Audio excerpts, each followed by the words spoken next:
Get your guns out, trainees, it's time for an arm day. It is the Friday session of the Ring Fit Adventure Kickstart 3. This is going to have your workouts for each of your focuses, as well as a little bit of fit fact for your nutritional information. Going to talk a little bit about macros. But anyway, we're progressing through our week really well, and now it's time for an arm session. The red skills have some great benefits, and obviously some are better than others, but we'll get to that in the actual workout. Now we use our upper body for a load of things, moving things around, obviously using your arms, your shoulders, your back, so we need to make sure that you are strong, functional and mobile, and that is why we do specific arm sessions. I don't really have much more to say than that in this intro, except to let you know that I almost quoted Rebecca Black as the intro to this video, so I've saved you from that. You're welcome. Now get your water ready, get your towel, get warmed up, and let's hit your arms really well.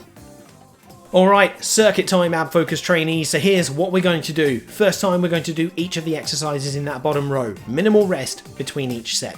Then we rest for 2 full minutes at the end, we repeat the playlist. If you want to add moves to extend your circuit, add the 2 suggested moves in the places shown.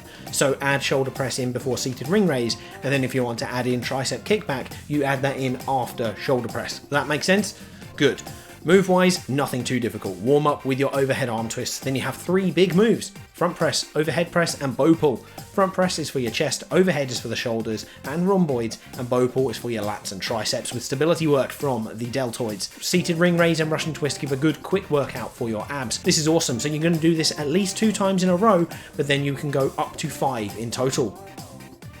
Alright, your first move is knee lift or knee lift combo. This is a great warm-up move, and then the rest of the order is up to you, although my recommendation is to use Warrior 2 pose last, as it's your stretch move. You have a lot of good moves for your upper body here. Shoulder press is a recovery move in adventure, but is worth it for the dedicated work to the deltoids. Overhead press and back press are both fantastic moves for your back, as well as bow pull and tricep kickback. Overhead arm spin and overhead arm twist are good active recovery moves, so use them after compound moves like bow pull and back press. Great work. Alright, it's circuit time, my custom focus trainees, so here's what we're going to do. The first time we're doing each of the exercises in that bottom row, minimal rest between each set, then we rest for a full 2 minutes, and then repeat the playlist. If you want to add moves to extend your circuit, add the suggested moves in the places shown. So add bow pull after shoulder press, and then tricep kickback after bow pull. Does that make sense? Fantastic. So start with your 2 mini games to warm up and have fun. Crate Crasher is a great warm up for the chest, and Robo Racker gets you pushing and pulling on the ring using your biceps and triceps. Front press focuses on the pectoralis major, and then the back press does the opposite, hitting your back. Squeeze your shoulder blades together for more muscle fiber recruitment. This works pretty well for the progression move as well, which is the overhead press. This hits slightly different muscles, but is very good. Shoulder press focuses on just the deltoid muscles and is an often overlooked move that is definitely worth your time. Repeat the whole playlist at least twice, but up to 5 times in total. Demons, this one should be nice and tough, not too much variation, but plenty of hard-hitting moves. The main progression here is to be able to form 2 additional repeats of the whole playlist or turn it into supersets. Crate Crusher warms up your chest and biceps, and Hinge Pose stretches out the deltoids, warming us up for the rest of the moves. Overhead Press is a solid compound move, squeeze those scaps together for the best effect, and then Bootstrap Tower uses a swinging motion that's good for your pecs and delts, but can be upgraded to the delt-focused shoulder press move. Front press, back press and bow pull follow, which are all great moves for hitting major muscles in the body ahead of tricep kickbacks focus works on the tricep muscles. Seated forward press is an ab move that uses the shoulders quite a lot, but can be upgraded to the plank. Because of how Ring Fit Adventure deals with the plank, it uses the shoulders dynamically and can be quite effective for arm training. Valley of Wishes closes us out because it's a beast of a level, uses your arms and fatigues them well, and gets a bit of bonus cardio in. If you have super advanced or ultra advanced versions of any rhythm tracks unlocked, you can use this instead. Great work, trainees, that is awesome. So let's get into that fit fact, and I said I was going to talk about macronutrients. So essentially I just want to talk about what a macro is, because you may have heard the term. Let's just tell you exactly what it is. So you have 3 macronutrients. You have your protein, you have your fat, and you have your carbs. I'm sure you've heard of those. Nice and easy. So a balanced diet means having a decent amount of each of these in your diet.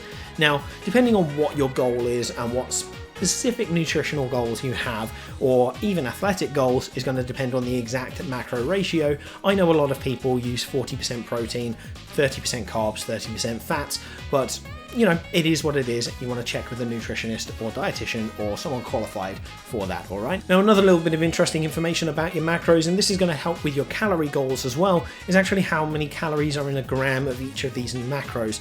So you've got 4 calories in a gram of protein, you've got 4 calories in a gram of carbs, but you've got 9 calories in a gram of fat. Obviously, that means if you ate the same gram amount of fat that you did the amount of carbs, you're going to have over double the calories. But that doesn't mean you should super restrict your fats and stuff, because that's where a lot of the fear mongering came from. But your fats are really useful. You actually have different uses for those macros. Your protein is really good for recovery, your carbs really good for energy, and your fats are good for energy as well, but also help the central nervous system. So definitely good to have a balance of all of these. Alright, so that's your basic overview of your macronutrients. That is the Friday session of the Ring Fit Adventure Kickstart 3. Don't know if I said adventure right there. Anyway, doesn't matter. Thank you so much for watching, and thank you so much to my patrons like Rain, Sick Hippie, and Mikey Bananas for the wonderful support they give through Patreon. Hope you're excited for tomorrow, guys. It's going to be a great core session, and if you're looking for a more standardized personal training program, please hit the link in the description for my online worldwide personal training service. I'm Master Trainer Peter, and I'm going to see you tomorrow.